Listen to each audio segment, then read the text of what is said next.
Ibutsa ni Police Regional Office kon PRO 11 Regional Director Police Brigadier General Leon Victor Rosete nga personal grudge kon personal nga bangi ang anggulo nga ilang ginalantaw sa pagpusil patay kang Barangay Kapitan Oscar Dodong Bukol sa 3 de Mayo, Digos City ni atong adlaw nga Martes, November 25, 2025. Anasab sa tulo ka mga individual ang gikonsiderang persons of interest kinsa responsable sa nahitabong pagpamusil kang Kapitan Bukol nga sakay sa pulang nga sakyanan.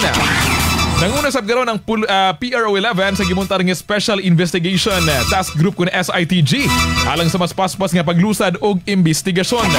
Ato paminahon ang nahimong pamahayag ni Police Brigadier General Leon Victor Rosete, ang Regional Director sa PRO 11. Personal grudge po ito, nakikita naman po natin sa social media yung lahat ng palitan nila ng mga hindi magagandang statements. Tingnan natin. Ito tututukan natin sa ating investigation. Busa gibanaad sa kapulisan nga mahatagan og kasulbaran ang maong krimen una matapos ang usa ka bulan. Apan hangyo lang sab niini nga dali-dalion ang investigasyon aron usab nga magbaton og dekilidad sa pagtrabaho sa nisgutan nga investigasyon.